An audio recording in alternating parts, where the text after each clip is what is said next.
Nuevamente les doy la cordial bienvenida a todos nuestros participantes. Muy buenas noches. Solamente informarles de que hay una carpeta con las diferentes preguntas que puedan realizar nuestros participantes y así también informarle a nuestra distinguida expositora que ya la estamos viendo ahí en imágenes y la saludo cordialmente. Expositora, muy buenas noches. Distinguida Sandra Quiroga, gusto de saludarla. Raquel Peñalosa. Un gusto, Raquel, un placer y saludo cordial a todos los participantes en este ciclo de jornadas de capacitación referidas a lo que es la auditoría gubernamental. Un gusto. Bienvenidos todos ustedes a estas jornadas nacionales en auditoría gubernamental. Información profesional de nuestra distinguida expositora, subcontralora de nivel central de la Contraloría General del Estado, el cargo actual que ella desempeña. Es subcontralora de gobiernos departamentales, ex subcontralora del control interno CGE, es gerente principal del control interno CGE, ex inspector de la CGE, ex auditor de la CGE, ex auditor de la Fiscalización de Servicios Impuestos Nacionales, antes impuestos internos, ex auditor interno del Hospital San Juan de Dios, auditor interno de la ex prefectura del gobierno del departamento de Tarija, ahora gobierno autónomo departamental de Tarija, ex administradora de la ONG, licenciada en auditoría, diplomado en proceso de enseñanza y aprendizaje de la UPSA, magíster en gestión pública de la UPSA, especialista en auditoría interna de la calidad CGE, especialista en planificación de Estado CGE, especialista en gestión pública, cursando en Beijing, China. Le damos nuevamente la cordial bienvenida a nuestra distinguida expositora Sandra Quiroga con el tema de presentación Auditoría de confiabilidad de los registros y estados financieros. Cuando usted Muchas guste, gracias. distinguida expositora, la sala es suya y usted puede dar inicio. Muchas gracias, estimada Raquel, estimados colegas. Bueno, veo una masiva participación y me alegra muchísimo. Y de repente, entre los que están en sala, la mayoría deben ser de Tarija, que es mi tierra natal. Yo he salido de Tarija muy joven, vivo en La Paz muchísimos años, por lo que ha podido comentar Raquel en mi hoja de vida. Por eso cuando a mí me preguntan de dónde soy, yo digo soy taricoya, porque yo soy de origen tarijeño y la vida me ha dado estas oportunidades de poder compartir experiencias y conocimientos con ustedes. También me ha alegrado mucho ver al ingeniero Roberto Pérez, mi antecesor, compartiendo lo que es la auditoría ambiental, una auditoría muy importante en estos tiempos donde tenemos que cuidar bastante la madre naturaleza. Sin perjuicio de ello, también es importante compartir con ustedes la aplicación de esta nueva norma de auditoría de confiabilidad de los registros y estados financieros. Digo nueva norma, no obstante que este tipo de auditoría ya ha estado establecido en las disposiciones legales, artículo 15 de la Ley 1178, desde el año 1990. Pero imagínense ustedes, desde el año 1990 no hemos tenido una norma que guíe, que regule la aplicación de la auditoría de confiabilidad de los registros y estados financieros por parte de los auditores internos de las entidades públicas. Efectivamente, se desarrollaba este tipo de auditoría, pero en el marco de la auditoría financiera. No se marcaba diferencia técnica, no se marcaba otro aspecto que muestre la importancia, la relevancia y la diferencia de la auditoría de confiabilidad en relación a la auditoría financiera, excepto por la denominación de los actores que ejecutaban la misma. Pero después, el año 2019, ya el ente rector de control, la Contraloría General del Estado, empieza a trabajar en comprender qué es lo que se busca con la auditoría de confiabilidad de los registros y estados financieros, cuál es el propósito y por qué la ley 1178 ha establecido como competencia exclusiva del auditor interno. Entonces, después de un gran debate, después de haber trabajado bastante en la aplicación en el desarrollo de esta norma, termina emitiéndose la misma. Normativa que ha sido aplicada ya por los auditores internos, recién 2 añitos que ha pasado, y así que estamos en todo proceso de inducción, entrenamiento para su mejor comprensión y adecuada aplicación. Voy a hacer un punteo muy rápido de los tipos de auditoría que le compete al auditor interno para mostrar la diferencia de este tipo en relación a los demás. Lo voy a hacer, como les digo, de manera bastante breve. Bueno, eh, el primer instrumento normativo que rige el rol del auditor interno, ustedes saben que es la Ley 1178. Esta Ley 1178, en su artículo 15, le da roles al auditor interno, de los cuales no puede desenmarcarse. Y uno de los roles le dice, auditor interno, tú tienes que evaluar el grado de cumplimiento y eficacia de los sistemas de administración e información general, gerencial, perdón, y de los instrumentos de control interno incorporados a ellos. ¿Qué significa? Empecemos a entender cuál es el propósito del auditor interno. Los auditores internos tienen un rol muy importante en la organización, que es el de contribuir a la mejora de la gestión pública. Ese es el rol del auditor interno. El auditor interno no es el abogado de la organización ni es el policía de la entidad. Es el profesional que está ahí para que a través de la aplicación de sus conocimientos y experiencia pueda advertir a la entidad en qué aspectos está fallando, qué situaciones requieren una mejora, qué aspectos requieren ser controlados, efectos de que alcance sus objetivos. Por eso es que la norma le dice, tú eres muy importante, porque depende de ti que la entidad abra los ojos y pueda establecer acciones de mejora continua. Y esta primera función o este primer rol o esta primera actividad que le da la ley, le orienta a que debe tener mucho cuidado, debe estar permanentemente controlando lo que es el funcionamiento de los sistemas de administración. Todos sabemos que hay 7 sistemas de administración que rige la gestión pública. Y entre los 7 sistemas hay también algunos que tienen relación directa con lo que es el manejo de las finanzas públicas. Por ejemplo, el sistema de presupuesto.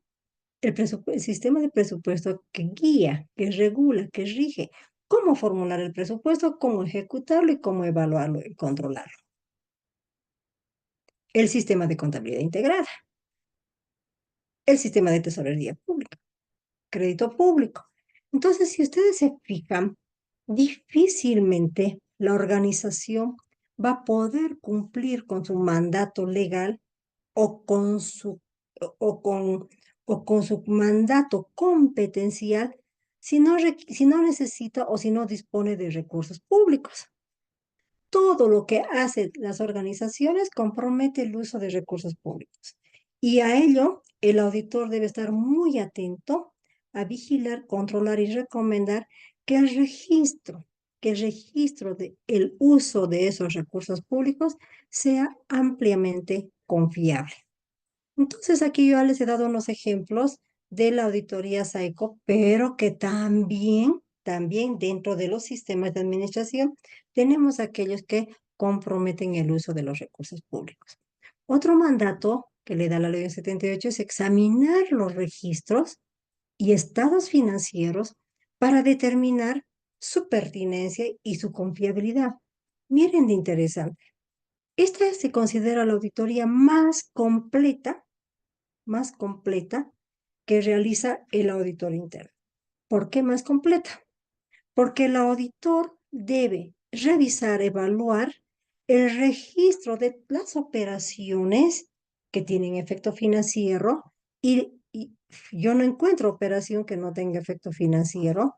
Y sobre esas operaciones que tienen efecto financiero, le diga a la máxima autoridad, tu dirección administrativa y contable financiera tiene controles adecuados, es decir, que registra sus operaciones con todas las garantías.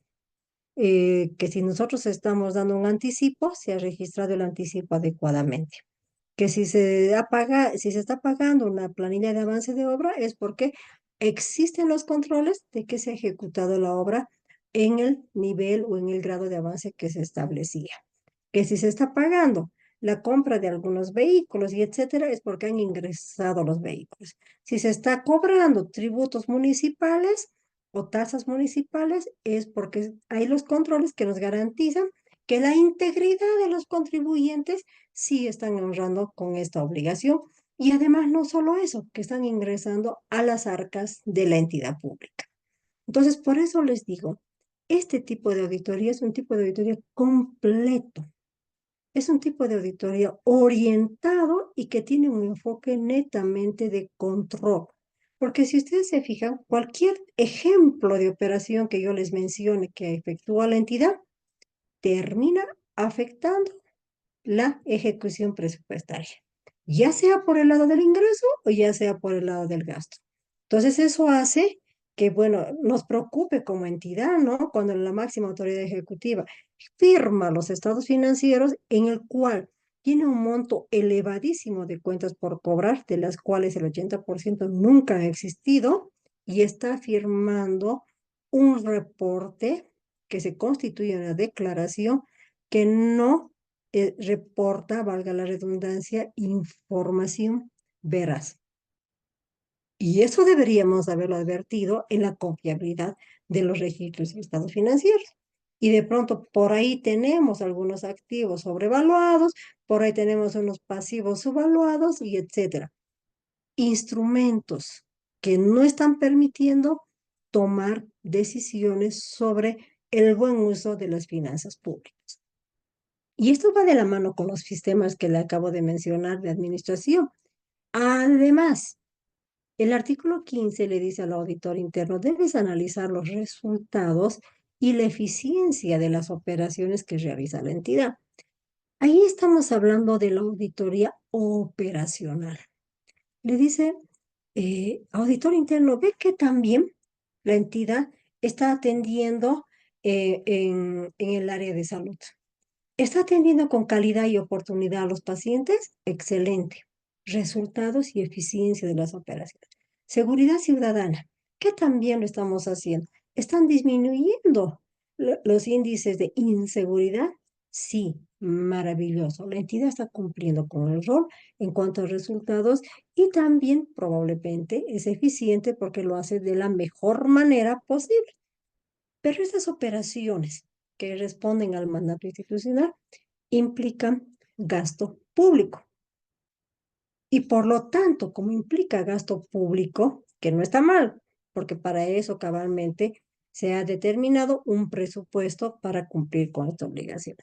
Como implica un gasto público, este gasto público debe responder a la medida de los resultados de esta operación.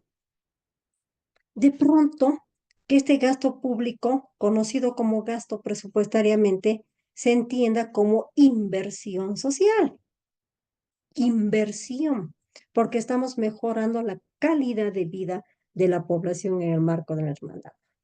Triste sería que la entidad gaste, gaste, gaste, gaste y no logre resultados. Entonces ahí sí es un gasto, un desperdicio de recursos, porque la entidad no está teniendo la capacidad de cumplir con su mandato institucional.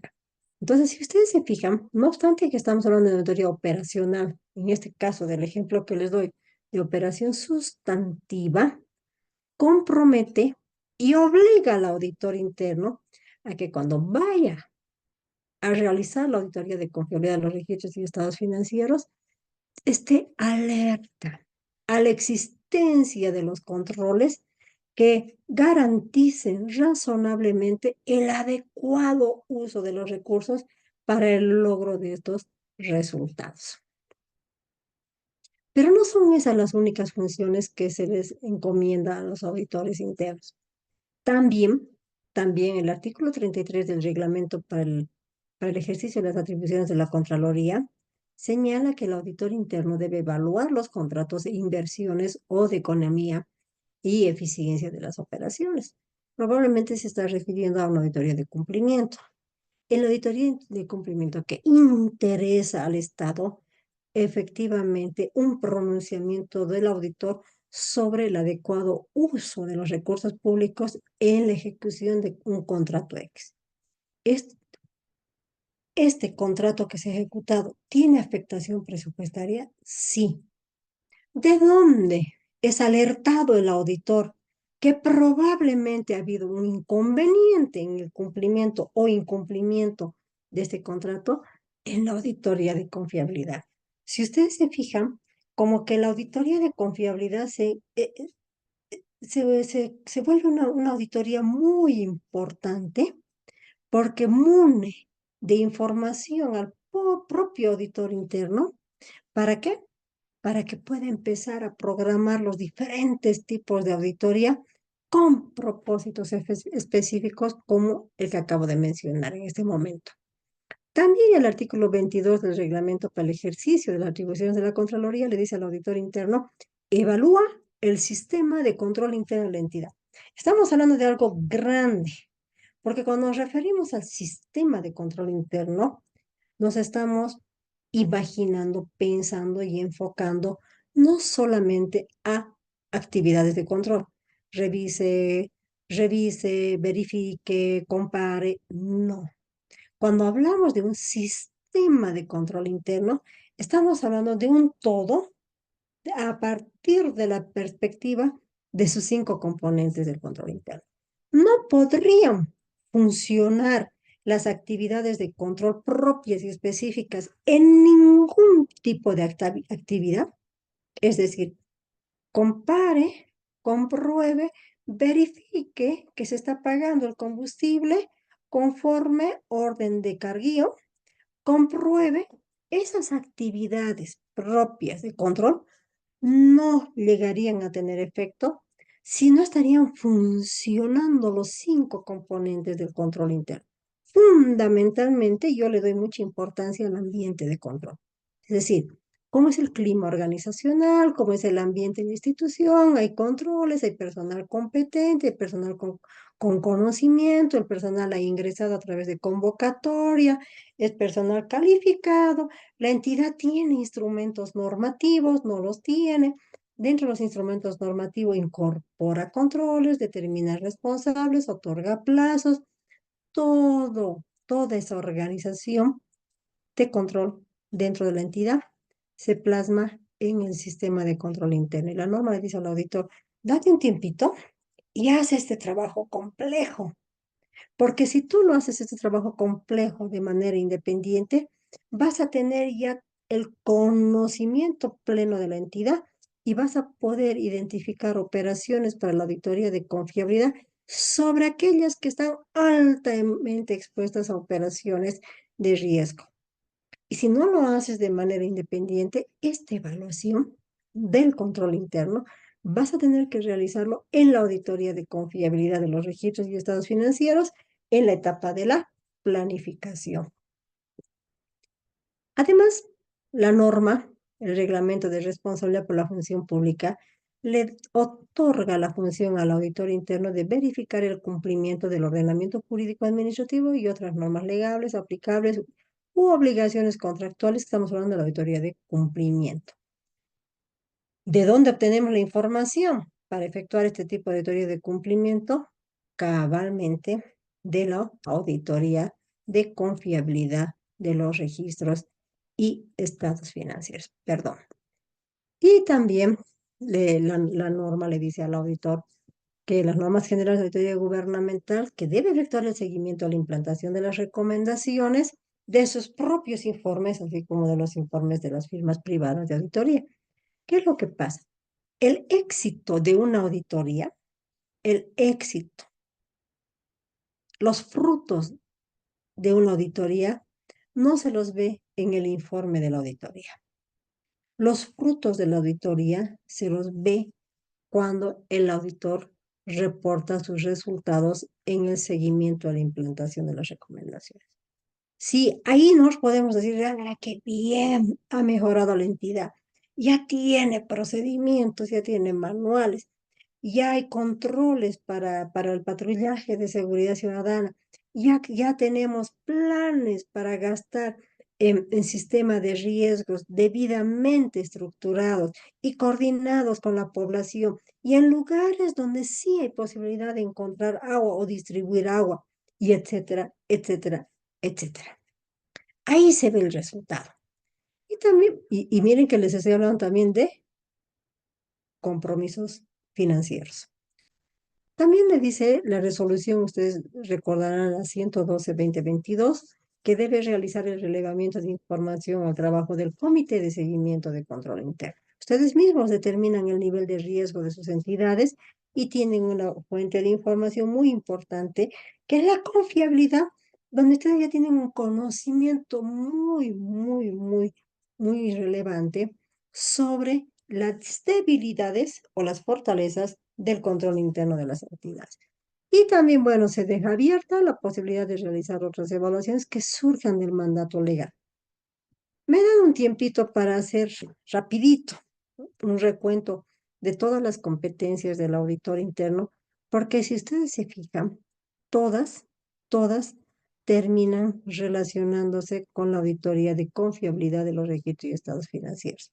La confiabilidad se vuelve una auditoría que es fuente de información para que el mismo auditor empiece a aperturar sus otros tipos de auditoría, y a la vez también la confiabilidad permite en el momento de realizar la auditoría que la entidad empiece a mejorar de manera oportuna, porque como yo les decía, el éxito es cuando la entidad está mejorada. Ahora entremos ya en materia.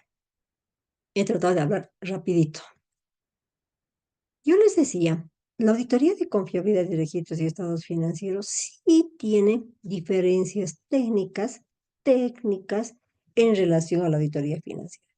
¿Y por qué tienen diferencias técnicas? Porque tienen propósitos diferentes. Y no es que la auditoría financiera no sea buena, sino que en el marco de sus propios propósitos, muy bien. Y la confiabilidad en el marco de sus propios propósitos tiene la norma que les menciono. Esa es una auditoría muy particular, y no es que la estoy alabando a la auditoría, ¿no? Lo que pasa, digo particular, porque si ustedes se fijan, cuando hablamos de auditoría de confiabilidad, nos estamos refiriendo a que esta auditoría, para empezar, tiene dos objetos. El objeto de la auditoría ya no es el objeto de la auditoría. Resulta que esta auditoría de confiabilidad tiene los objetos de la auditoría. Uno de ellos son los registros y otros son los estados financieros. Pero ¿por qué tiene dos objetos? Tiene su explicación. Porque son objetos que se relacionan los unos con los otros.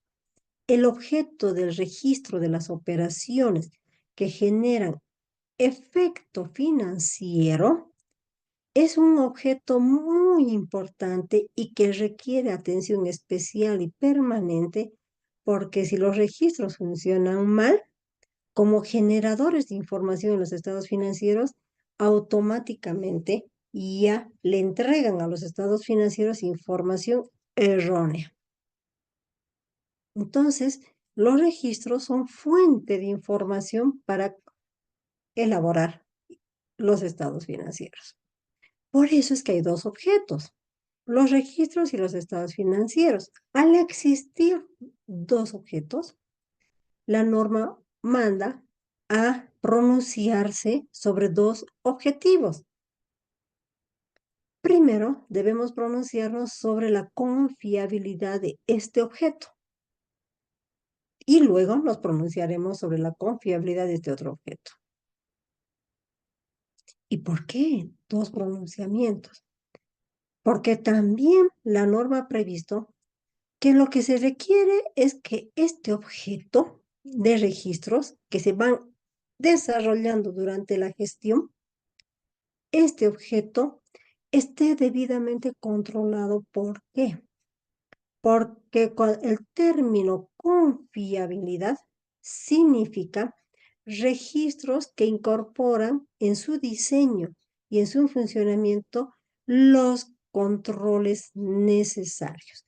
Por lo tanto, la auditoría de confiabilidad tiene un enfoque netamente de cumplimiento de controles internos. Y lo que busca la auditoría de confiabilidad es que esos controles internos que hacen confiables a los registros, que estos controles internos permanezcan funcionando en el tiempo. No solamente la gestión 2022, ya pasó la gestión 2022, ahora registremos como sea porque hay cambio de gobierno. No, lo que busca, por eso la técnica de esta auditoría es diferente. Es que en la gestión 2023, esos controles sobre los cuales me he pronunciado que son confiables, este año sí funcionan. ¿Por qué? Y no necesitan que el auditor los vuelva a auditar, porque son controles sólidos y solventes, duraderos en el tiempo. El 2025 va a ser lo mismo, va a cambiar de MAE, va a seguir lo mismo, y son entidades donde cuando uno las visita, siente ese tono de la organización, siente una entidad ordenada, una entidad seria, una entidad disciplinada, una entidad que ha hecho que mejore su región, su zona, su municipio, lo que vaya a hacer. Esa es la labor del control interno y el elemento fundamental y clave para que nosotros digamos que los registros son confiables, porque los controles hacen eso. Y además, si estos registros son confiables, automáticamente los saldos que se van generando, construyendo, almacenando en los estados financieros son confiables, porque vienen ya de una fuente confiable. Por lo tanto, son confiables. Y este instrumento, este documento o estos documentos le permite a la máxima autoridad ejecutiva tomar decisiones sobre bases verdaderas, porque hoy en día no le permite. La MAE está firmando estados financieros que tienen un saldo de exigible que nunca lo va a cobrar. La MAE tiene un saldo en edificaciones que nunca va a poder hacer nada porque jamás ha podido tener el derecho propietario de esos bienes, pero los está reconociendo como bienes de propiedad. La MAE tiene registradas construcciones en proceso de elevados montos o por elevados montos, y que estas construcciones en proceso, el 70% ya responde a obras abandonadas. ¿Cómo una obra abandonada puede entenderse que es que es una construcción que está en proceso o que está en curso? Pero nadie le ha dicho nada. Por lo tanto, estos saldos son completamente distorsionados. Y el control tiene que jugar un papel muy importante de señalarle eso a la MAE. Esa es la particularidad técnica de este tipo de auditoría. Además, también otra de las características de este tipo de auditoría es que ustedes miren el periodo del análisis. El periodo en registros, el auditor interno analiza las operaciones que se generan en la gestión en curso. Y costó mucho cuando se emitió la norma, porque claro, había bastante resistencia y algunos colegas decían, pero esto es control previo. ¿Yo cómo voy a auditar durante el año si toda la vida yo he esperado que la entidad llegue 31 de diciembre, me entregue estados financieros cerrados, debidamente emitidos, y yo a partir del momento que me entregaba empezaba a efectuar la auditoría financiera? Y todo lo que no estaba respaldado directamente lo calificaba y probablemente emitía opinión con salvedad o una opinión adversa. En cambio, la norma dice, ¿para qué vas a esperar fin de año? Lo último que le interesa a la organización es que tú le digas, tus saldos tienen esta salvedad. Lo que le interesa a la entidad es que tú le digas durante el año, un momentito, estás pagando como publicidad operaciones o actividades que por su naturaleza no responden a una publicidad. Por lo tanto, estás distorsionando el registro o has distorsionado. Te estoy alertando.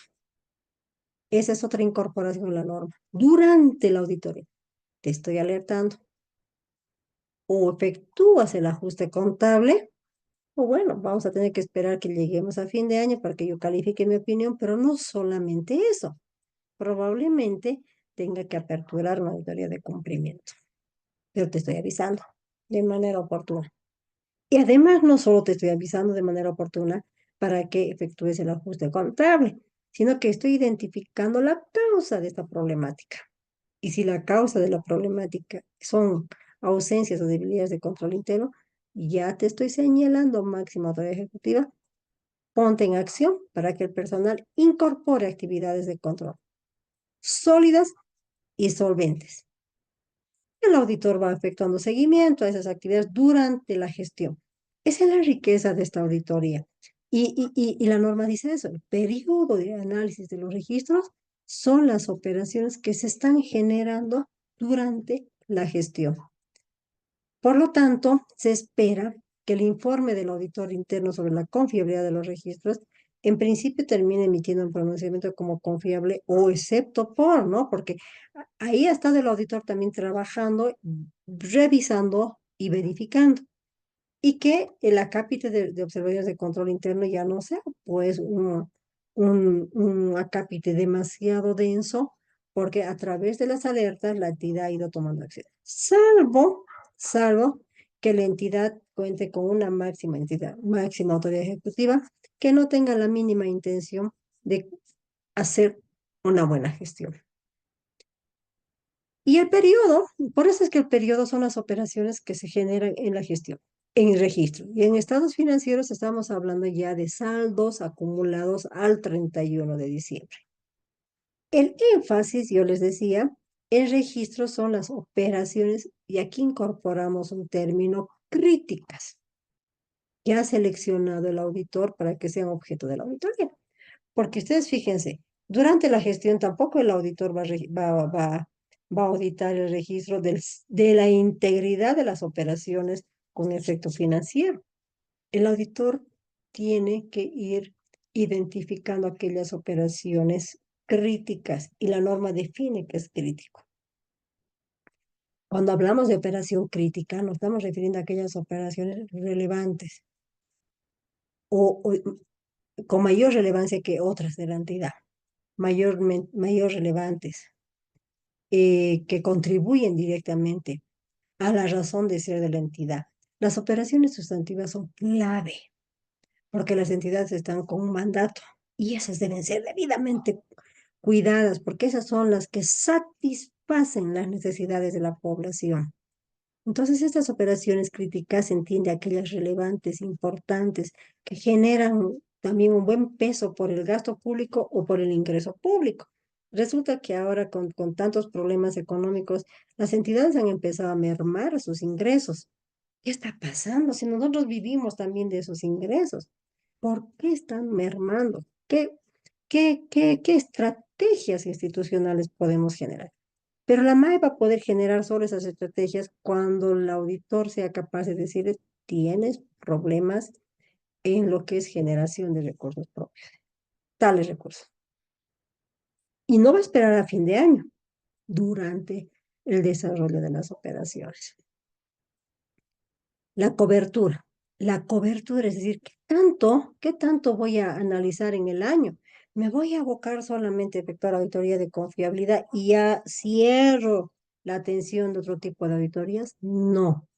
Va a depender del grado de confianza que se deposita en los controles incorporados por la entidad. Y así de bonito resulta el aporte del auditor interno. En esta auditoría de confiabilidad de los registros y estados financieros, también hay que tomar en cuenta lo siguiente. Ustedes saben que para realizar todo tipo de auditoría, tenemos que tener el objeto de la auditoría, los criterios con los cuales vamos a comparar, primerito, identificar y con qué criterios voy a comparar. Ese es el ser y los criterios es el debe hacer, ¿no ve? Debo identificar los criterios. Y además el propósito de la auditoría. ¿Por qué quiero hacer auditoría? A, a la otorgación de becas al exterior. Siempre tiene que haber una motivación. ¿Por qué? El por qué. Porque los auditores estamos para auditar, revisar problemáticas que de repente las mismas surgen por ausencias de controles. El auditor tiene que ingresar donde se le necesita. no donde no se le necesita. Entonces, en esta norma ya se han incorporado los criterios, como que hemos facilitado a los auditores, ¿no? Dice, para auditar registros, lo que debemos considerar como un criterio son las normas básicas del sistema de contabilidad integrada. Ahí ya te dice todos los principios de contabilidad, cómo debes registrar. El reglamento, el reglamento específico del sistema de contabilidad integrada, que la propia entidad lo ha elaborado. El manual de cuentas contables del sector público y otra normativa interna, así como externa. Pero no solamente queda ahí como criterio para emitir un pronunciamiento sobre la confiabilidad de registros. Recuerden ustedes que yo les había mencionado que la particularidad, la característica de ese tipo de auditoría es que tiene un enfoque netamente de cumplimiento de controles. Entonces, si pensamos que tiene un enfoque netamente de cumplimiento de controles, el otro criterio refiere al control interno, relacionado con el registro, que este control interno en principio esté diseñado y obviamente que esté implementado para minimizar la probabilidad de ocurrencia de eventos negativos que luego nos vaya a afectar. Diseñado. Y aquí varios colegas dicen, mi entidad no tiene diseñado, no tiene nada formalizado, pero los funcionarios son tan buenos en el área contable que no cometen errores. Y le digo que registran todo bien. Entonces tu control interno no es eficaz. Pero si no tengo observaciones, no, no es eficaz porque el diseño de los controles es clave. Las entidades tienen que tener los instrumentos normativos específicos que les digan cómo, quién, cuándo, dónde y qué respalda. Porque las personas estamos de paso. Hoy podemos estar los mejores, ¿no? Y mañana podemos ingresar aquellos que todavía tenemos inexperiencia y vamos a empezar a cometer errores y se cae la estructura del control interno. Por eso la norma expresamente ha señalado, solo tus controles van a ser eficaces cuando tengan un diseño. Perfecto. ¿Cuál es tu diseño para otorgar desayuno escolar? ¿Tienes una norma? ¿Tienes un procedimiento? ¿Cuáles son los componentes de los alimentos? ¿A cuántas unidades educativas estamos llegando? ¿Qué dice la norma? ¿En qué horarios debemos llegar a los niños? ¿Qué tipo de información nos debe entregar la empresa para poder honrar los pagos? ¿Qué garantías nos deja la empresa? Si no tenemos diseñado todo lo que les acabo de mencionar, podemos entregar alimentos contaminados y el alimento ya no se entrega en el desayuno, se entrega a la salida de clases, ya no debería denominarse desayuno escolar, los efectos ya no van a tener los mismos, los niños a la salida ya no tienen hambre, porque ya en el recreo ya han comido alguito y lo que hacen es botar en los basureros de las calles el platanito, el sanguchito, lo que vaya a hacer. Por lo tanto, esta inversión social se está volviendo un derroche de dinero para el Estado. El control no funciona. El control no funciona. Y no estamos contribuyendo a satisfacer las necesidades de la población ni a contribuir a esta política pública, que es disminuir los niveles de desnutrición de las guaguitas en edad escolar. Entonces la norma ha previsto que ya incorpora como criterio. El control interno va a ser confiable, perdón, los registros van a ser confiables cuando los registros de las operaciones se hayan enmarcado en lo que dicen los principios de las normas básicas del sistema de contabilidad, la norma específica, pero que tenga controles diseñados fundamentalmente. Porque yo les decía a un principio, los controles tienen que ser sólidos y solventes. Mañana el auditor interno ya no va a auditar desayuno escolar porque tiene otras operaciones que cubrir su auditoría. Pero va a tener la confianza de que como en el año pasado ha visto que los controles funcionan muy bien en desayuno escolar, pues el año va a seguir funcionando igual porque cumplen las características o los requisitos de un control interno eficaz. En estados financieros también la norma prevé los criterios y dice, uno de los criterios es que la información financiera se encuentre expuesta conforme las normas básicas del sistema de contabilidad integrada. Si tenemos un saldo, el saldo tiene que ser, pues tiene que revelar la propiedad. ¿Tengo derecho propietario del inmueble? Mm, mm. La integridad, ¿no ve? La evaluación. ¿Estas cuentas por cobrar realmente son exigibles? Y además dice la norma como criterio que cuando se advierten de desviaciones, estas desviaciones estén por encima de un nivel de significatividad aceptable. O sea, le está diciendo al auditor, ojo, tú también define un criterio, un nivel de significatividad, porque efectivamente podemos exponer saldos erróneos ya en los estados financieros.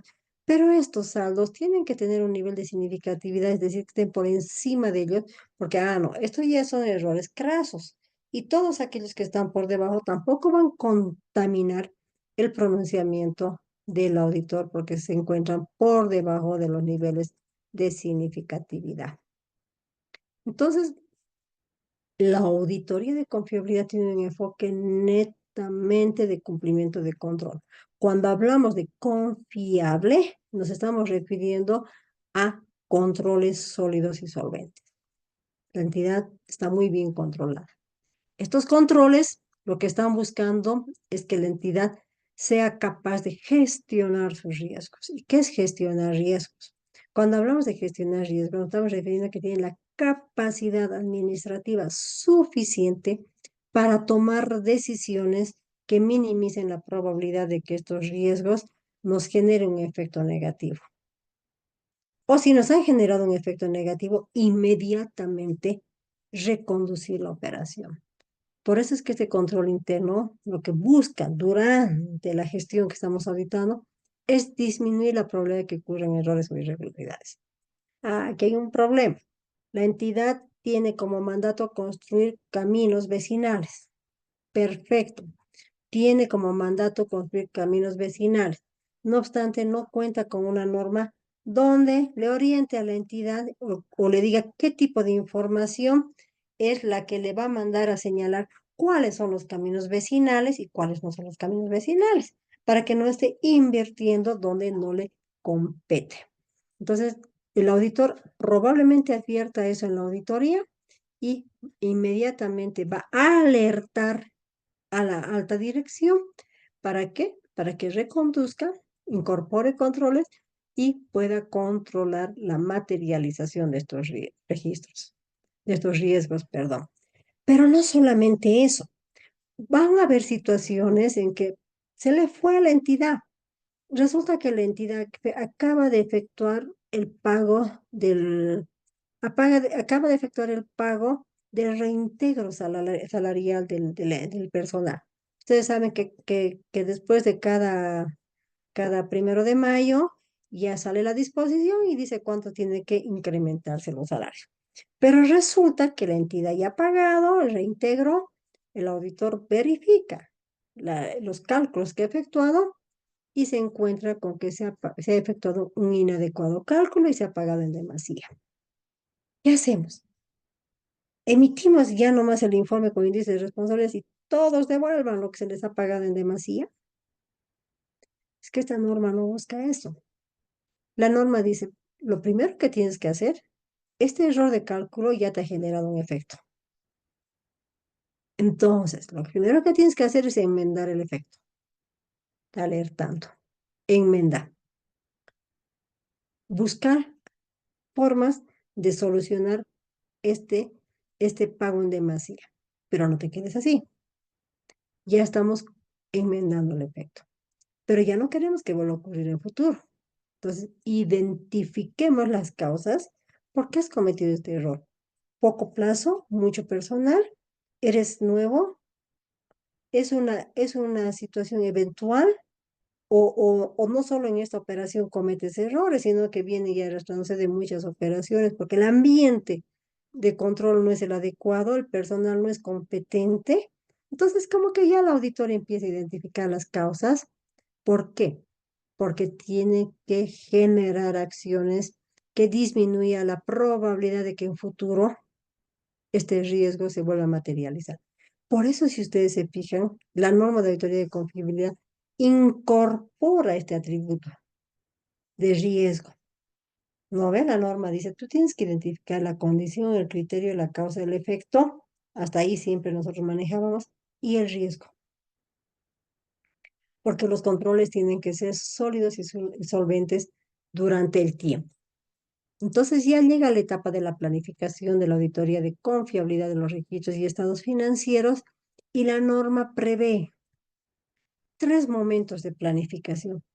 Y ustedes dirán, pero realmente esta norma como que nos saca de contexto, ¿no? ¿Por qué 3 momentos? ¿Acaso la planificación no se la realiza antes de la ejecución, de la ejecución de la auditoría, es decir, en la etapa inicial?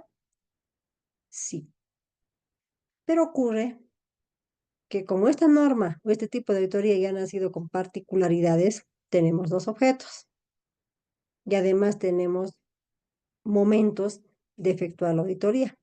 Respecto al primer objeto, lo auditamos conforme se va dando. Y a raíz de ello es que la norma dice, la planificación de la auditoría se la va construyendo en 3 momentos. El primer momento es la planificación general. Es decir, la planificación que conocemos en todo tipo de auditoría, donde lo que estamos haciendo es conocer las operaciones, las actividades con efecto financiero, ¿a efectos de qué? De identificar aquellas operaciones que sí van a ser objeto de esta auditoría en la presente gestión.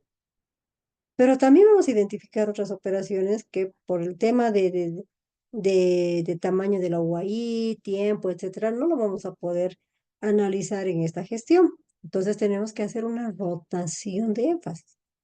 Aquí también hay operaciones muy interesantes, muy importantes, pero estoy priorizando las críticas y el resto, o las altamente críticas, y el resto las vamos a llevar para auditar en los siguientes periodos del periodo estratégico de la entidad. Ese es el propósito de la planificación general, que se la ejecuta entre los meses de marzo y abril. Es decir, ahora estamos en el año 2024 y el auditor interno en el año 20, en marzo y abril del 2024 ya ha efectuado esta planificación general y ha identificado sus operaciones críticas de la gestión 2024. Entonces, en mayo, el auditor ya ha empezado a ejecutar la planificación específica respecto al primer objeto, que son los registros. ¿Por qué respeto al primer objeto? Porque el primer objeto es el que se está yendo ya ejecutando en la presente gestión. Y la norma dice, tras se vaya ejecutando la operación, depende de tu estrategia, tienes que ir tú verificando si los controles funcionan, si se ha pagado, si se ha cobrado conforme a norma vigente, etcétera. Y si no, alertar si están funcionando los controles clave que has identificado. Mi operación crítica para este año ha sido seguridad ciudadana. Perfecto, el programa de seguridad ciudadana. ¿Y qué comprende el programa de seguridad ciudadana? Comprende adquisición de activos, gastos de combustibles, refrigerios, capacitación y toda la estructura de gastos del programa de seguridad ciudadana. Eso lo estoy identificando y analizando ya en la planificación específica de registros, porque en la planificación general he identificado seguridad ciudadana como operación crítica. Entonces, solo en la planificación específica analizo aquellas operaciones críticas. Para seguridad ciudadana, tenemos manuales, reglamentos, procedimientos. ¿Cómo inicia este quehacer de seguridad ciudadana? ¿Dónde inicia? ¿Qué unidades participan? ¿Qué grado de participación tiene? ¿Dónde se empieza a generar la afectación presupuestaria? Sea por el lado del ingreso o sea por el lado del gasto. Como estamos en auditoría de confiabilidad de información financiera, el enfoque del auditor interno se circunscribe en el análisis de los controles clave y puntos fuertes solamente de los hitos de esta operación crítica, de los hitos que generan afectación financiera. Solamente en esos hitos.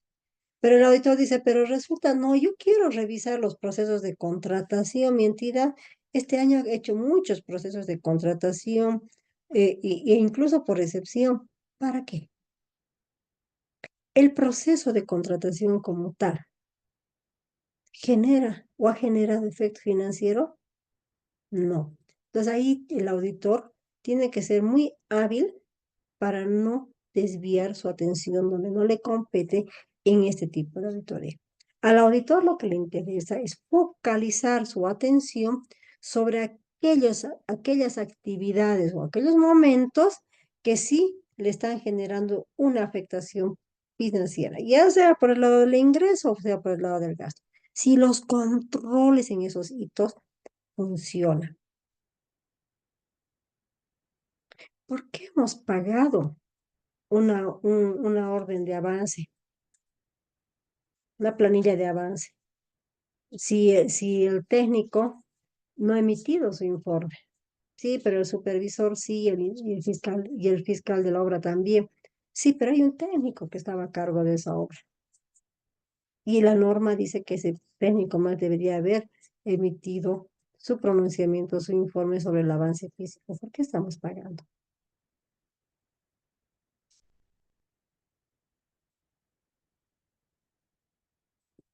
Entonces, en la planificación específica de registros que los colegas le han realizado entre los meses de mayo y junio, ahora que ya estamos en agosto, ya están en la etapa de ejecución de la auditoría. Es decir, en validar el funcionamiento de estos controles que efectivamente se comporten como controles clave. Ahorita están en plena ejecución ya, en plena etapa de ejecución de la auditoría, validando el funcionamiento de estos controles. Y decíamos, ¿por qué tenemos tres momentos de esta auditoría de la planificación en este tipo de auditoría? Lo que pasa es que no podemos descuidar el otro objeto de la auditoría. Nos falta los estados financieros. Para ello, la norma que dice, ahora tienes que hacer la planificación específica del análisis de los estados financieros. ¿Y cuándo voy a tener estados financieros? A partir de gestión concluida. Gestión concluida 31 de diciembre. Ah, ya. Entonces el 1 de enero yo ya tengo que tener mis estados financieros preliminares. Preliminares en el que se supone se han registrado todas las operaciones desarrolladas en el año y con efecto financiero. Y ya que nos quedan los meses de enero y febrero como entidad para efectuar los ajustes contables. Y al final ya vamos a tener los estados definitivos. Entonces la norma dice, a partir de ahí, tienes que planificar ya el enfoque que le vas a dar a tu evaluación sobre la confiabilidad de los saldos de estos estados financieros. Hablábamos de operación crítica y les decía que es la operación más relevante, más importante, etcétera. Cuando hablamos de operación crítica, la norma dice que el auditor puede considerar, entre otros, los siguientes. Las operaciones físicas de mayor relevancia que han sido previstas en el POA de la presente gestión por parte de la entidad. Probablemente mi entidad para este año ha previsto la construcción de un hospital. Estamos hablando de una inversión muy fuerte, pero esta construcción de un hospital tiene relación con su razón de ser de la organización y además está en el POA de la entidad.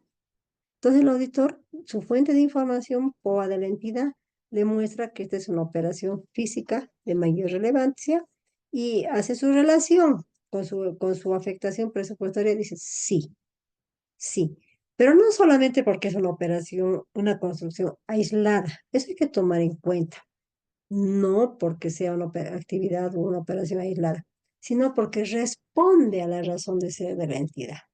Por ejemplo, hay instituciones cuya razón de ser es construir hospitales para entregar a los municipios.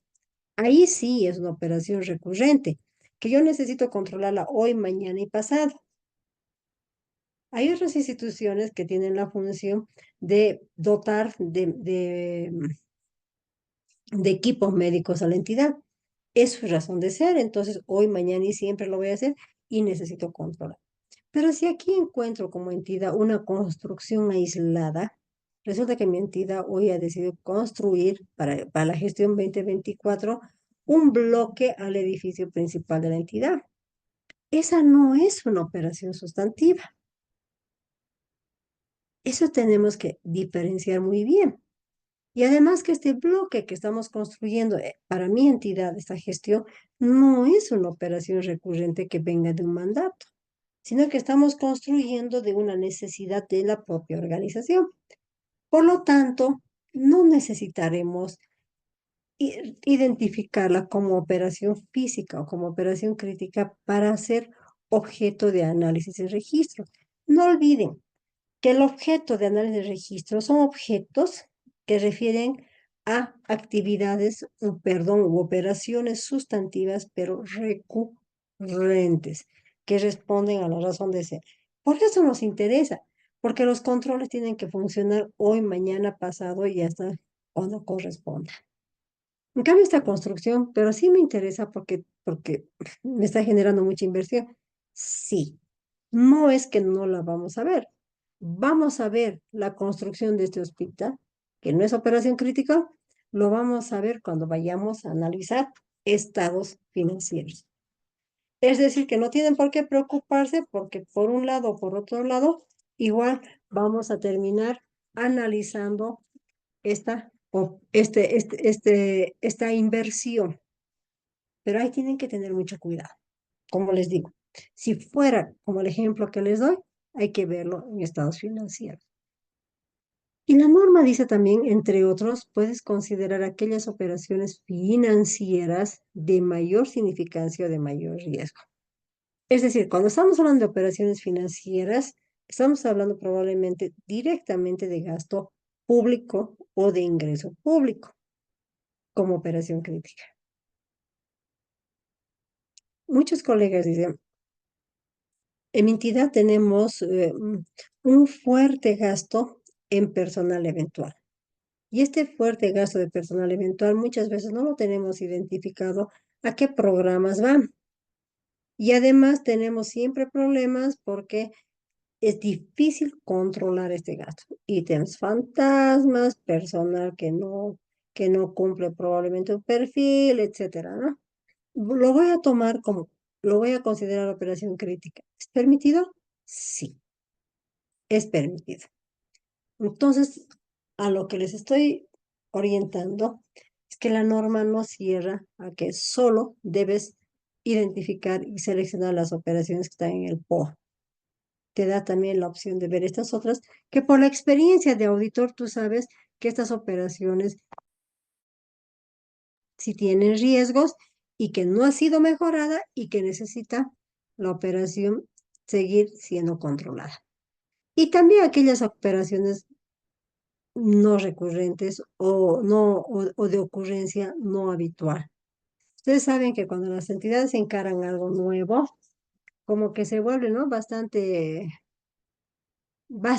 expuesto a un riesgo. Y se vuelve bastante expuesto a un riesgo porque, como tal, ¿no? En lo nuevo cuesta adaptarse, cuesta incorporar controles, etcétera. Entonces, se les aconseja a los colegas que cuando encuentren este tipo de operaciones, sí vean la posibilidad de identificarlas como operaciones críticas. Entonces, le decía que en la planificación general se han identificado las operaciones críticas y también se efectúa la rotación del énfasis. Es decir, probablemente no solamente hemos encontrado operaciones críticas, también van a existir otras operaciones que requieren ser auditadas, como por ejemplo, han habido operaciones que no hemos auditado nunca, de muchos años, nunca nos hemos preocupado por auditar el servicio de publicidad adquirido. Pero ahora está creciendo mucho mi gasto de publicidad y estoy preocupada. Ah, ¿puedes auditar? Sí, puedes auditar. Ahora, podrán haber operaciones que, que sí hemos auditado todos los años, pero no mejoran. ¿Y por qué no mejoran? O porque no hemos identificado adecuadamente las causas, o porque hay presiones sociales que no le permiten a la entidad tomar decisiones, no lo sabemos, pero hay la necesidad. Y ahí podemos apoyarnos en el ejemplo que les acabo de dar del personal eventual.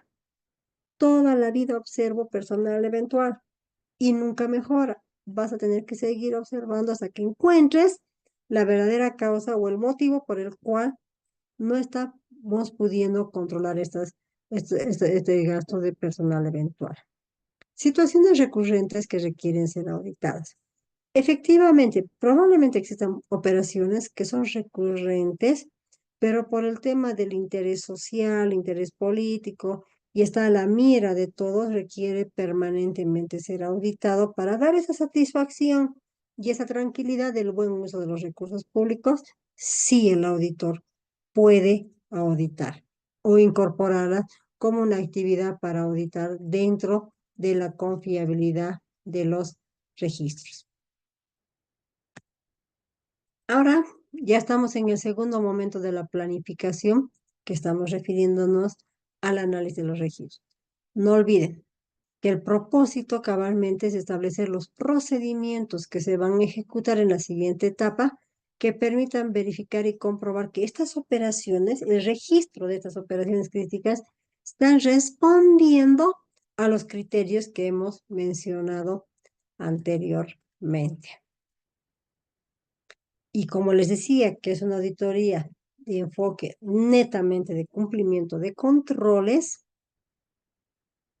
entonces aquí la clave es que el auditor tiene que identificar los controles en sus diferentes estados. Los controles clave, los puntos fuertes y los puntos débiles del registro de estas operaciones, pero del registro con efecto financiero. A eso estamos hablando. Todo lo que tiene que ver con registro con efecto financiero. ¿Por qué debe identificar los controles clave, puntos fuertes y débiles?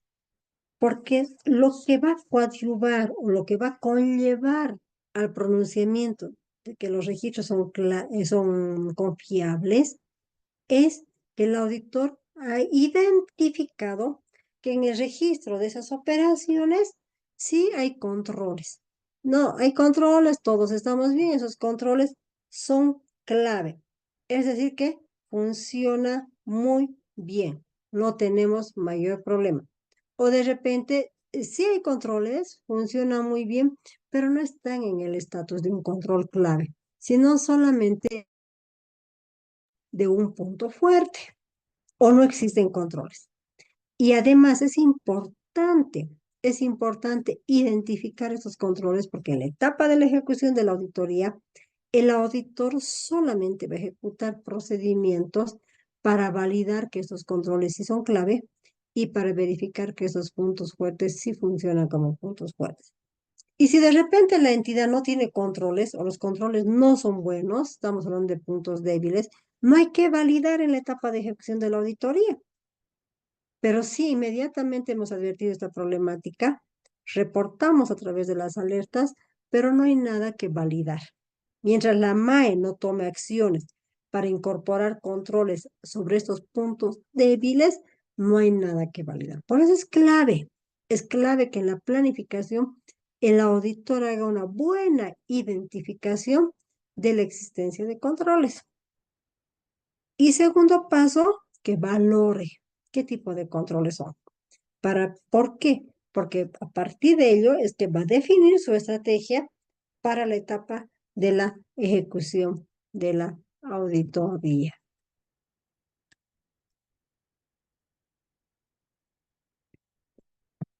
Hemos dicho que esta auditoría tiene un enfoque netamente de cumplimiento de controles.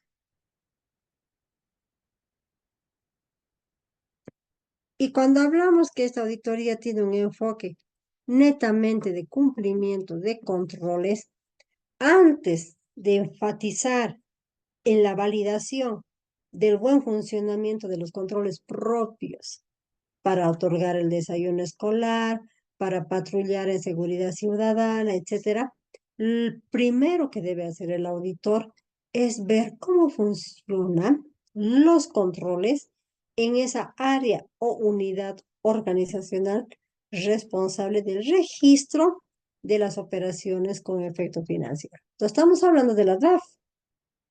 Nuestra área o unidad organizacional en este tipo de auditoría es la DAF, la Dirección Financiera, o como la vayan a denominar en la entidad. Pero esa es nuestra área o unidad sobre la cual nosotros tenemos que ver cómo funcionan los controles. Pero no estoy hablando de actividades de control, estoy hablando del sistema de control interno en esa área. Esa área tiene una estructura adecuada al tamaño de las operaciones de la entidad. Esa área utiliza tecnología de información para el registro de las operaciones. Esa área tiene unidades descentralizadas o desconcentradas. Esa área tiene cobertura a nivel nacional. Esa área tiene manuales y reglamentos y procedimientos. Esa área cuenta con personal competente. Tiene personal suficiente. El personal tiene experiencia en el manejo de los sistemas contables, etcétera. Entonces estamos viendo cuán vulnerable es el área administrativa financiera, porque si es altamente vulnerable a que se cometan errores o irregularidades, entonces estamos en un gran problema. La operación que hemos seleccionado no cuenta con controles clave, porque una característica del control clave es que el ambiente de control funcione a la talla de la que se le necesita. Y lo que acabo yo de mencionar es como interrogantes, sí son temas que hacen al ambiente de control. Entonces, por ahí deberíamos empezar. No, es que es una DAP que es un desastre, ya, no hay ambiente de control. Listo. Por lo tanto, cuando vaya a identificar el flujo del proceso de la operación, porque les dije, vamos a identificar cómo fluye el proceso y nos vamos a detener en aquellas etapas o hitos donde ya empieza a activarse el registro con efecto financiero. Ahí vamos a identificar la existencia de controles en diseño y funcionamiento. Pero ya estamos conscientes de que esos controles que vayamos a encontrar en ese flujo no los vamos a reconocer como controles clave, porque el ambiente de control no permite eso. Y no está mal. No es que con eso vamos a dejar de efectuar la auditoría. Más bien, ahí es donde nosotros tenemos que empezar a alertar inmediatamente a la MAE que su DAF no es una DAF sólida, solvente y fortalecida para poder darnos una garantía razonable que el registro de las operaciones es confiable. Pero sí vamos a identificar puntos fuertes, porque yo les decía, los controles tienen tres estatus. O son controles clave, o son puntos fuertes, o son puntos débiles. ¿Y a qué referimos puntos fuertes? Cuando referimos a puntos fuertes, es decir, que la operación, cualquiera que sea la operación, tiene incorporadas dentro de su normativa y de su diario realizar acciones positivas de control relacionadas con los objetivos de la auditoría. Acciones positivas. ¿Y cuáles son esas acciones positivas de control? La misma norma en el numeral 312 las ha mencionado de manera muy específica y explícita. Las acciones de control tienen que relacionarse con el registro de operaciones que sean de competencia de la entidad. Nosotros hemos programado, está en el POA, efectuar un proyecto para la comunidad X. Un momentito. El control interno nos está diciendo que esa comunidad no es competencia nuestra. ¡Ay, ya, ya, ya! Entonces, funciona muy bien esta acción de control. Es una acción positiva porque antes de dar el paso ya de construir el proyecto, nos está diciendo la acción de control, ese proyecto, esa área no es competencia tuya como entidad. Ah, excelente. Acciones positivas, acciones de control que nos permita autorizar el registro de un pago. Para autorizar el pago de la compra de vehículos, ¿qué controles se han activado previo a autorizar el pago? ¿Quién, qué instancia, qué área, qué unidad organizacional nos está dando un informe en el que dice que se han recibido los vehículos, tal cual los términos convenidos, y que esos vehículos sí han ingresado a custodia de la entidad? Entonces, autorización. Controles que nos diga que estamos pagando con exactitud, conforme convenio hemos quedado, o contrato, o lo que vaya a ser. Que la operación se esté realizando de manera oportuna. Se está invirtiendo en vacunar contra la influenza a la población. ¿En qué momento se vacuna contra la influenza? Tenemos entendido que la gripe de la influenza es una gripe estacionaria que viene en invierno. Por lo tanto, el registro debe garantizar que el ingreso, el pago, la compra, etcétera, de estas vacunas sea pues antes que venga el invierno y que todos terminemos con gripe, ¿no? Y así, la norma 312 ya señala cuáles son estas acciones necesarias que no deben faltar en el registro de las operaciones. Solo que la entidad tiene que volverlas positivas, tiene que hacer que funcionen, que estén diseñadas y que funcionen. Ese es un punto fuerte. Cuando estas acciones de control de esa operación crítica está diseñada y funciona. Pero la norma también dice, puede darse el otro extremo, ¿no? Puede ser que ninguna de estas acciones o solo algunas de estas acciones de control existen y el resto no. No están diseñadas estas acciones ni funcionan. Entonces estamos en una situación realmente de emergencia organizacional, porque no hay un control necesario, no existe o existen controles innecesarios, porque también hay entidades que exageran en controles y los controles exagerados perjudican la gestión. Los controles tienen que incorporarse a la medida de una probable problemática que puede existir. Entonces, un punto débil, si esta operación de seguridad ciudadana resulta que no tiene puntos fuertes, no está para nada controlada, eh, no hay que validar el registro, no tiene elementos para validarlo. Y si fuera así, terminamos generando las alertas y ya no hay nada que comprobar en la etapa de la ejecución de la auditoría. A lo que sueña y anhela la organización cabalmente es a contar con controles clave. ¿Cuándo un control es clave? El control, ¿por qué se busca que sea clave? Porque este control permanece en el tiempo, sin necesidad de la intervención posterior de un auditor. Entonces, este control hace que las acciones de registro, elaboración y emisión de los estados financieros aseguren la confiabilidad tanto de los registros como de los estados financieros. Que estas acciones de control funcionan sin mayor problema, que están diseñados y en funcionamiento. Pero no solamente es suficiente eso. La norma dice que para que un control sea clave, tiene que cumplir 3 características. Debe validar alguna o varias acciones de control identificadas como puntos fuertes. Es decir, aquí está un punto fuerte. Es decir, debe referirse a alguno de estos controles. Autorización, competencia, exactitud, oportunidad, uno o más. Basta que sea uno, mejor si más, ya está cumpliendo la primera característica para que el control se constituya o se reconozca como clave. Pero no es suficiente. La norma dice que este control no debe ser vulnerable al ambiente de control. Ahí empezamos con problemas.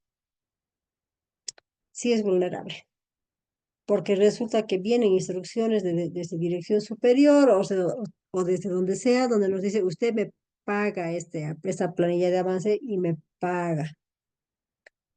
Pero es que nosotros no hemos recibido información sobre el avance físico, usted me paga. Entonces ya no hay un ambiente de control que, que le dé esa confianza al control. Está completamente vulnerable. Ya no es clave. Puede sí seguir siendo un punto fuerte porque hay el control, pero ese control depende de la injerencia y puede en algún momento fallar. Pero permanente en el tiempo ya no es, porque hay esa vulnerabilidad. Y además, la norma dice que el control va a ser clave si es que resulta eficiente su comprobación y funcionamiento. Es decir, que ustedes como auditores puedan, sin mayor complicación, ver cómo funciona el control, que no es complejo y que sí puede probarse su funcionamiento. Entonces, como tiene un enfoque netamente de cumplimiento de controles, la auditoría de confiabilidad, pero ¿por qué? Ahí está la característica. Porque esta auditoría lo que busca es que en el tiempo, en el tiempo, se pueda tener confianza sobre el adecuado registro de las operaciones. Y entramos a la etapa de comunicación de resultados de la auditoría.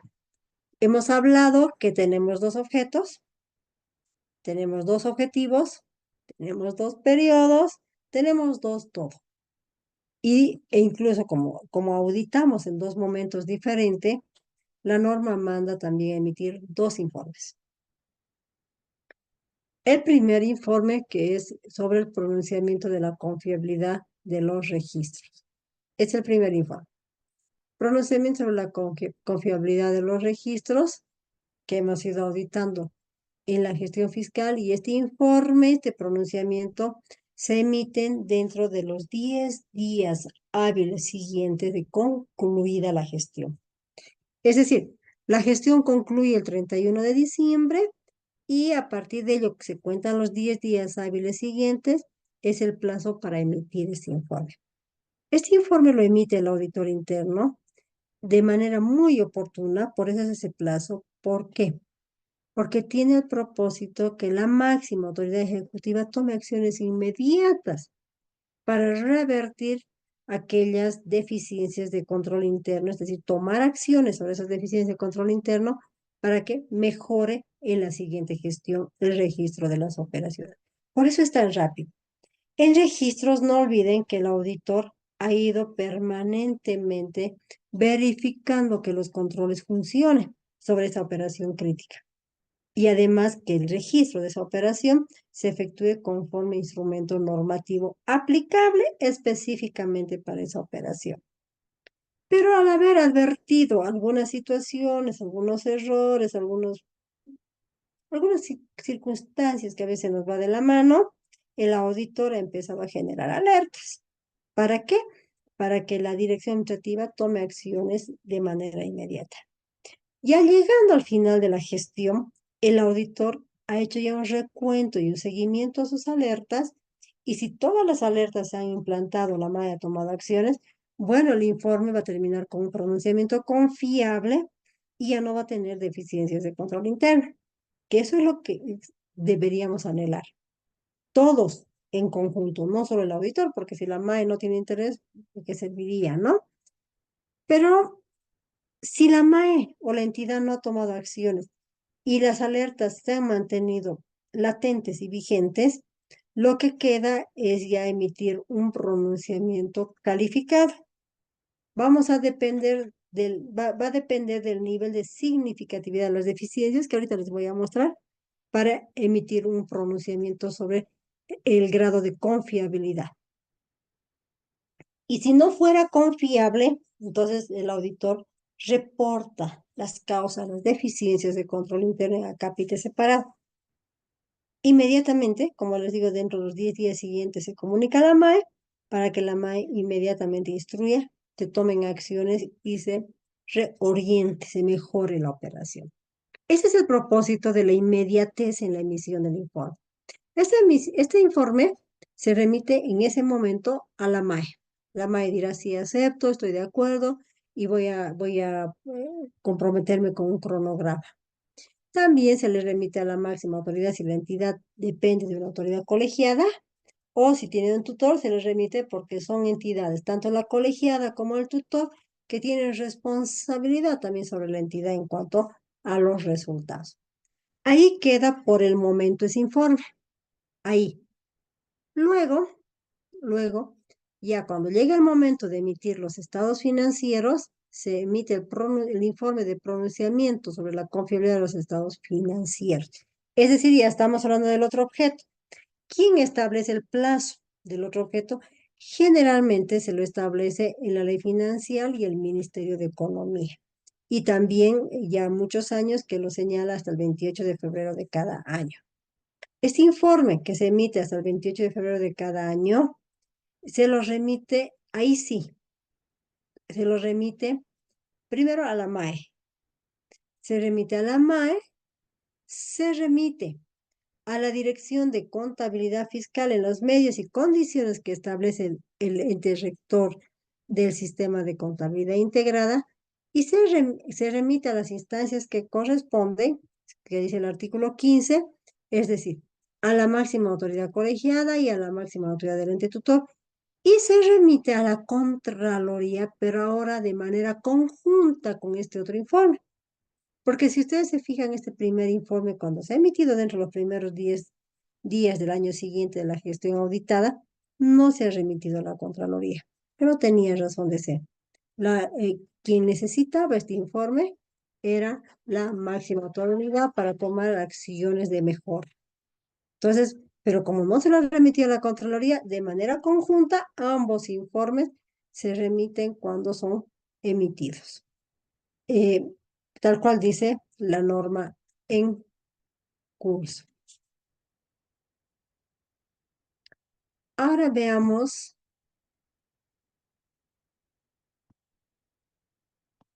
ahí está, ¿qué es lo que afecta al pronunciamiento? Si es una auditoría que tiene un enfoque netamente de cumplimiento,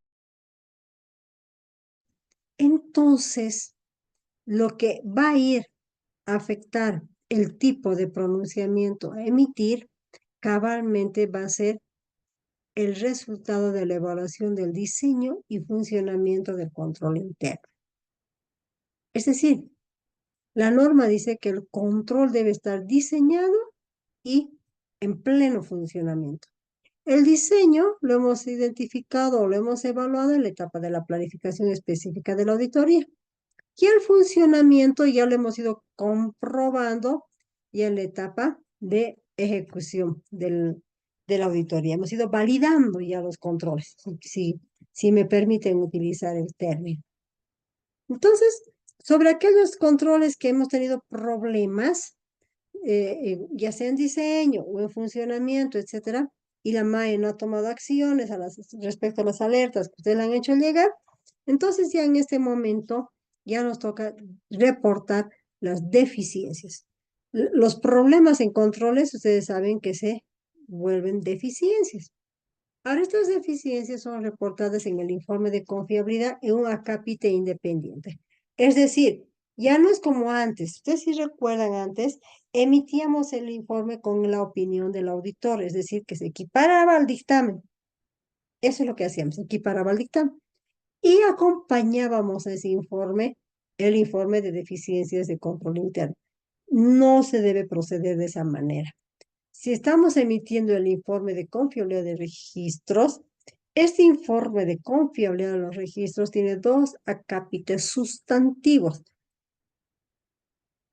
El primer acápite sustantivo que refiere al pronunciamiento sobre la confiabilidad de registros. Si la confiabilidad de los registros es excepto por o no confiable, no olviden que como tiene esta auditoría un enfoque netamente de cumplimiento de controles, las causas van a ser debilidades o ausencias en los controles internos. Entonces, esas deficiencias o debilidades de control interno hay que reportarlas en el mismo informe, pero en una cápita independiente denominado deficiencias de control interno. Pero no solamente hay que reportarlas en ese cápita por separado, sino que estas deficiencias o debilidades, ¿por qué están reportadas? Están reportadas porque han generado alguna afectación en el pronunciamiento. Es que mi pronunciamiento es excepto ¿por qué? Porque no se registra, porque me acabo de acordar, fondos en custodia, porque la entidad hace uso, hace uso de los recursos de fondos en custodia y no los registra. Ah, ya. ¿Y por qué? Si ustedes se fijan, ese uso de fondos en custodia para actividades propias de la entidad ya está desvirtuando los registros. Sí, ¿verdad? Ya está desvirtuado. Perfecto.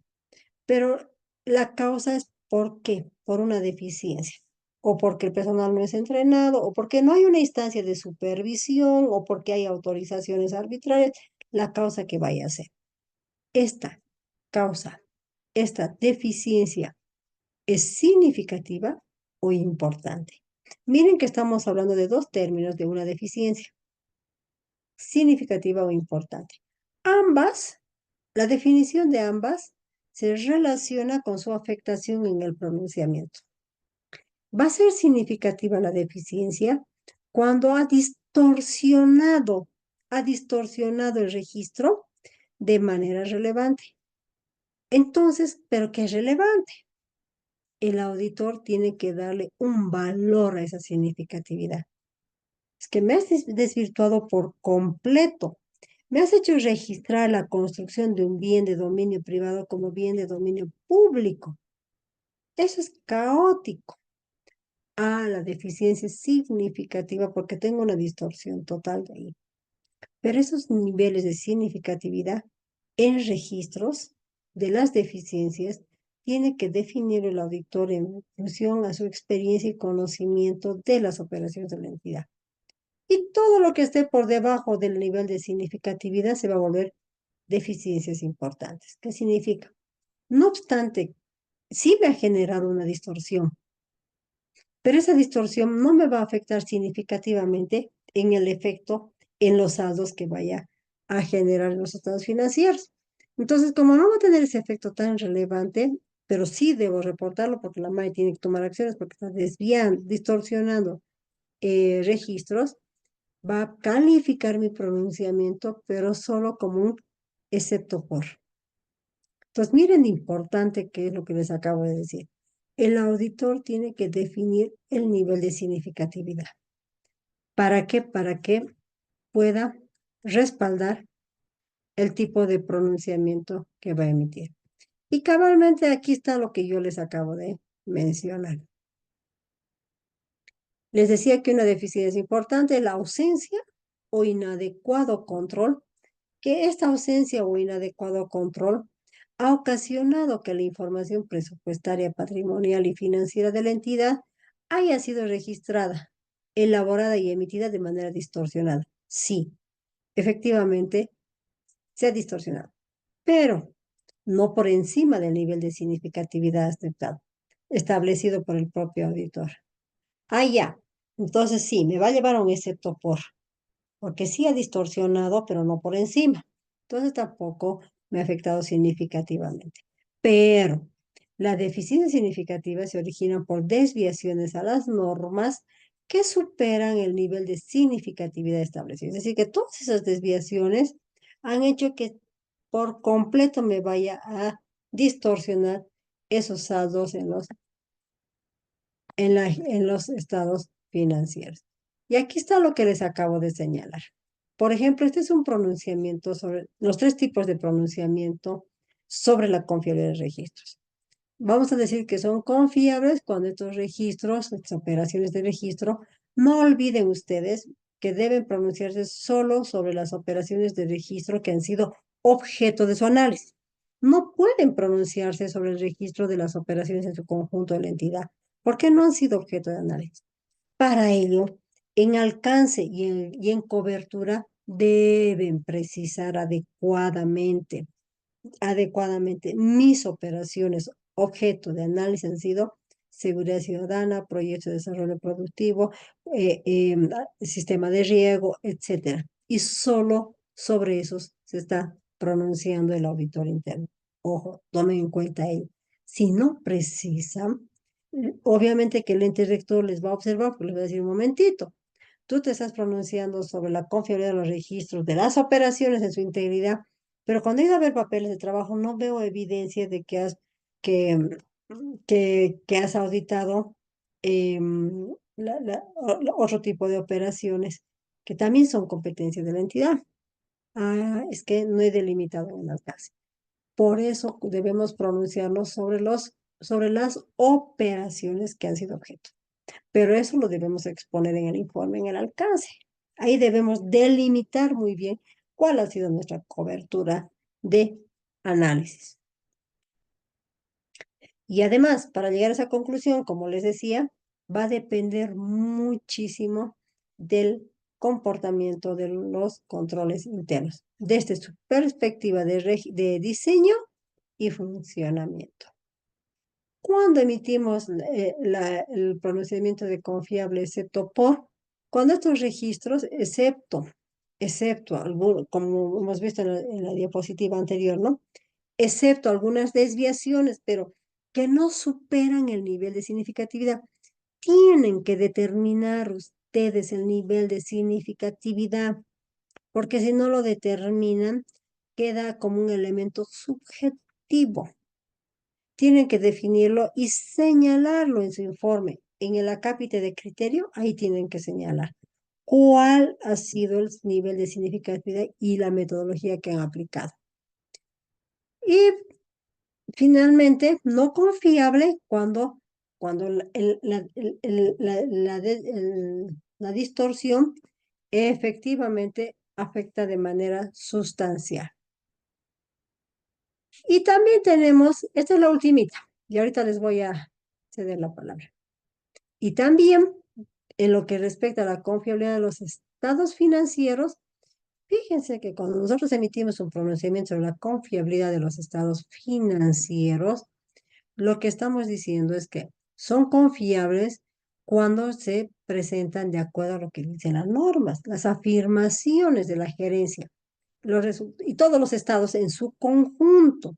Si estos saldos responden a las afirmaciones de la gerencia y se han auditado los estados en su conjunto, obviamente que vamos a emitir un pronunciamiento de confiable.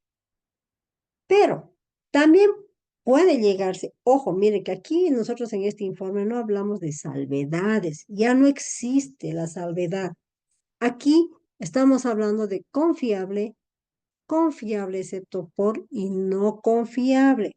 No hay salvedades ni hay dictamen. La estructura del informe es diferente. El informe también incorpora dos acápites sustantivos. El de pronunciamiento sobre la confiabilidad de los estados financieros y, y el acápite de deficiencias de control interno. Ahora, no necesariamente podemos llegar a un pronunciamiento de no confiable, ¿no? del control interno, porque la causa es una ausencia de control. No necesariamente. ¿Por qué? En estados financieros ya cambia la situación. ¿Por qué no necesariamente? Porque no olviden que los estados financieros traen consigo saldos acumulados. Saldos que estamos hablando del año que eran excorporaciones, prefecturas y etcétera. Por lo tanto, en esos saldos que toda la vida han sido no confiables, no tienen nada que ver el control interno. Los controles internos que analizamos y que evaluamos son aquellos controles vivos. Cuando hablamos de controles vivos, estamos hablando de controles que los sentimos en este momento y que podemos atacarlos. Pero ya en el pasado ya no podemos atacar ningún control, solamente estamos viendo defectos, distorsiones, cuando son saldos que venimos arrastrando de antigua data. Eso te quería aclarar. Entonces, va a ser confiable excepto por estos estados financieros cuando las desviaciones a las normas básicas del sistema de contabilidad emitidas por el órgano rector no afectan de manera sustancial la presentación confiable de los estados financieros en su conjunto. Pero como ha habido desviaciones, la norma dice, pero tales desviaciones sí son significativas con relación a los niveles de significatividad que ha determinado el auditor interno.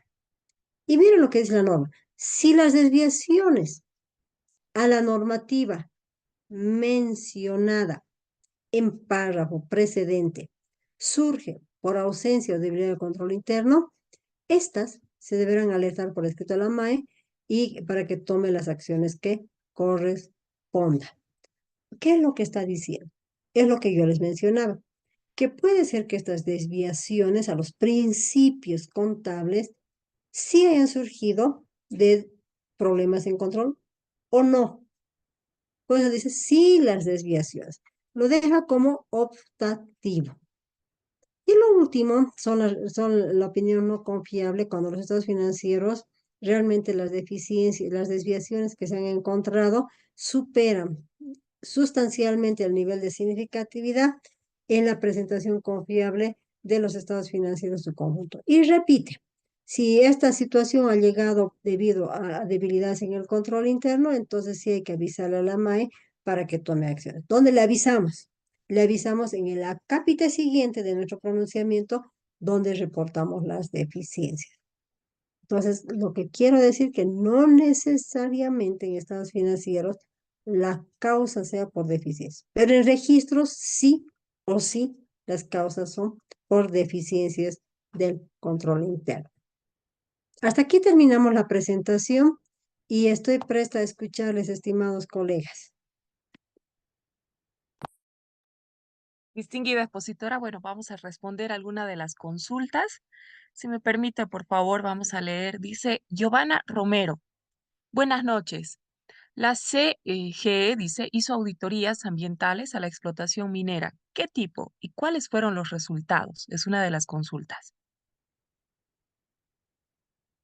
Ya, Giovanna, buenas noches. Esa consulta tenían que plantearle al ingeniero Pérez, porque él es el que ha expuesto auditorías ambientales. Si no, yo lo hiciera con el mayor gusto. Giovanna Romero dice, buenas noches. Licenciada Sandra, al decir criterio, también se puede denominar a la evaluación que realiza el auditor interno sobre alguna información o documentación o proceso. Les repito, No, está bien. Le explico. ¿Qué es criterio en auditoría? En cualquier tipo de auditoría, dice. En auditoría, el criterio es la norma o el documento en el que señala cómo deberían haberse realizado las cosas. En auditoría lo que hacemos es examinar y comparar lo ocurrido, el objeto, el hecho, en relación a lo que dice la norma o el contrato, el convenio establecido para este fin específico. Ese es el criterio al que establece la norma y lo señala de manera expresa en su acápite de disposiciones generales. Ahora, entiendo a dónde quiere llegar usted, licenciada. Ahora, cuando desarrollamos y ejecutamos la auditoría, obviamente que nosotros aplicamos criterios profesionales. Criterios profesionales. Es decir, que para el análisis de una determinada operación aplicamos criterios y experiencias profesionales. Eso sí, es diferente, pero dicen, a el criterio de auditoría que establece la norma. Entonces, no hay que confundir aquello. Como criterio, a ver, por ejemplo, nosotros decimos, bueno, me toca validar estos saldos de antigua data ¿Qué es lo que voy a hacer? Para el análisis he recibido confirmaciones de saldos, en otros casos no he recibido confirmaciones de saldos. ¿Qué criterio profesional voy a aplicar aquí en el análisis? De aquellos que no he recibido confirmación de saldos, digo que este saldo no está debidamente expuesto y respaldado.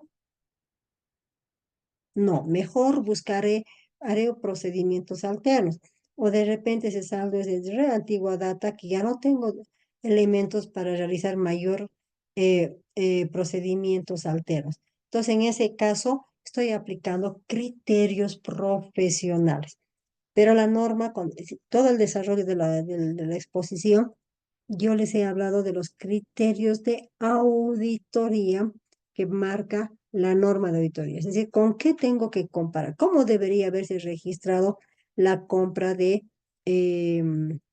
accesorios para los equipos de computación? ¿A qué se lo va a registrar como un gasto? ¿Se lo va a incrementar el valor del equipo? ¿Qué dice la norma? ¿Cuál es el criterio de la auditoría? Exacto. ¿Qué dice la norma de cómo debería haber procedido el objeto? Esa es la respuesta, licenciada. Otra de las consultas, estimada expositora, dice Juan José Durán. Cuando existen hallazgos de auditoría con presunto daño económico, ¿cómo se debe proceder? Muchas gracias. Y mire que se me ha ido a explicar eso. Durante la ejecución de la auditoría de la confiabilidad, podemos identificar operaciones que conllevan a indicios de responsabilidad. No importa cuál es el tipo de índice de responsabilidad. La norma dice que cuando se adviertan esas situaciones, como que tenemos que separarlo a un ladito para atenderlo por cuerda separada, valga la redundancia, y continuar la auditoría en su curso. A ver, voy a traer a colación un ejemplo. Ocurre, ocurre que ustedes ya han visto una operación X, han ido en registros que lo han considerado como operación crítica y de pronto cuando ya termina el acto de la recepción final y el pago de la liquidación final, entonces ustedes dicen voy a hacer la última verificación de esta operación y advierten que no se han considerado algunas multas que debería haberse cobrado o retenido a la empresa. Entonces, por ese lado, tenemos el problema de que ya ha generado un presunto daño económico la ausencia de cobro de esas multas. Se le ha ido. Entonces, ¿qué es lo que hacemos? Eso tiene que rescindir, ese perjuicio tiene que ser rescindido a la entidad. Pero en auditoría de confiabilidad, lo que tenemos que hacer es identificar por qué se le ha ido al área contable, por qué no ha descontado las multas. ¿Es un caso aislado o son casos comunes dentro de la auditoría? Porque yo les digo, en la auditoría de confiabilidad tenemos que identificar causas para tomar acciones de mejora. Entonces, ese camino de análisis ustedes van a continuar en la auditoría de confiabilidad. Sin embargo, como ya se ha advertido que en este caso concreto, esta omisión ha generado un probable daño económico al Estado, el auditor lo que tiene que hacer es, de manera simultánea, si considera él de manera simultánea, activar la auditoría de cumplimiento. Obviamente que previa ejecución del relevamiento de información para fines de auditoría de cumplimiento y determinará la auditabilidad mediata o la auditabilidad inmediata. Pero si ustedes se fijan, por ese efecto, está teniendo un tratamiento de manera separada. No es que está esperando que termine la auditoría. Esa decisión ya del auditor, si de manera paralela hace el relevamiento para tomar la decisión de auditar de manera inmediata o de manera mediata, o espera algo más y lo realiza. Lo propio ocurre en las posibles contravenciones al ordenamiento jurídico administrativo. Ocurre que ha efectuado la auditoría y cabalmente vamos a seguir con el mismo ejemplo, más allá del daño económico que ha causado esta omisión, había una norma interna, había un procedimiento interno que señalaba quién era el funcionario responsable de efectuar un seguimiento y control a todos los pagos a las empresas y advertir la posible existencia de retención de multas. y este funcionario no ha cumplido con la norma específica que regula sus funciones como tal. ¿Esa es una presunta contravención? Sí. Depende de la gravedad y del efecto, el auditor podrá tomar la decisión de mandar el trámite a la autoridad sumariante para que sea ella la que juzgue esta omisión. Pero, reitero, en la confia no tiene que perder el norte. La confia sigue analizando si esta omisión de este funcionario es un caso aislado, es un caso permanente, las causas para qué, para recomendar mejora. Y por estas omisiones que han generado efecto de manera simultánea, en este caso sí debería ser de manera simultánea porque la responsabilidad administrativa prescribe muy rápido. Entonces, de manera simultánea, a través de una nota administrativa, comunica a la autoridad sumariante para qué, para que tome las acciones judiciales que correspondan. Seguimos con más consultas. Me dice Yavet, estimada licenciada, ¿cuál sería la diferencia entre la auditoría de confiabilidad y la especial? Ya, la auditoría, a ver, todas las auditorías tienen el propósito de contribuir a una mejora de la gestión, desde las perspectivas del objeto que les toca auditar. Pero la auditoría de cumplimiento tiene una particularidad muy importante. Ahora se llama de cumplimiento. Antes se denominaba especial. Ahora se denomina de cumplimiento y estamos hablando de lo mismo.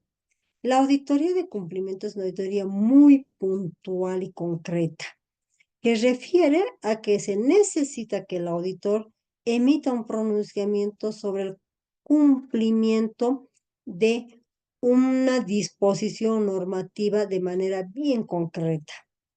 Es decir, necesito que el auditor me diga si se cumplió con este contrato o no se cumplió con el contrato. Esa es la intención.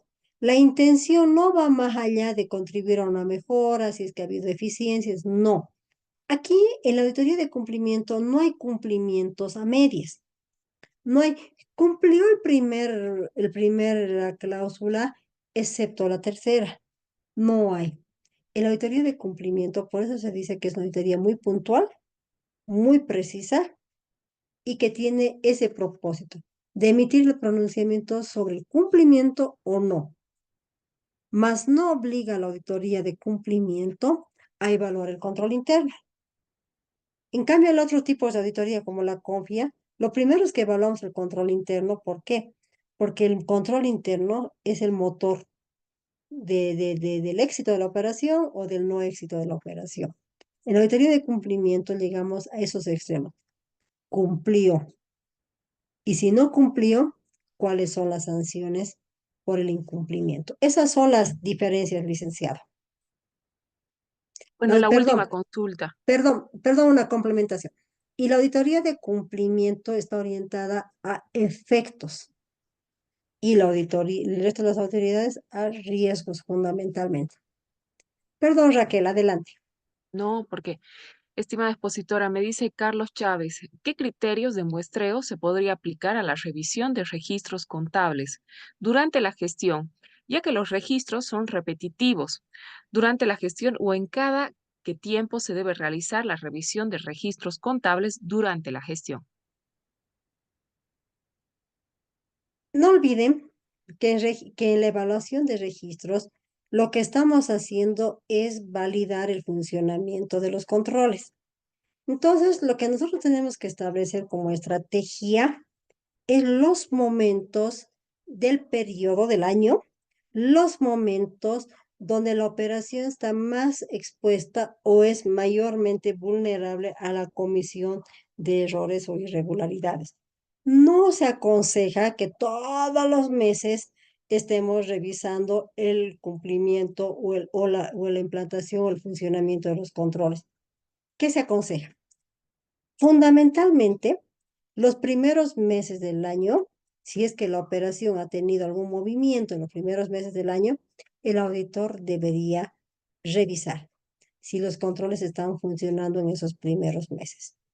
Sí o sí debe revisarse los movimientos del mes de diciembre, porque el mes de diciembre para cualquier operación es un mes de alto riesgo.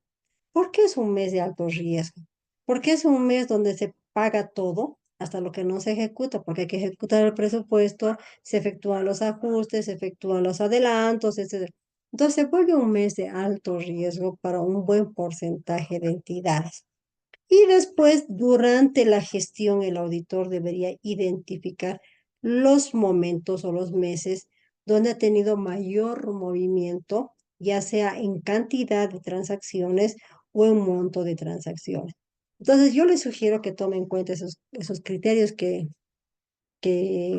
son aconsejables, considerarlos para poder ver el grado de cobertura.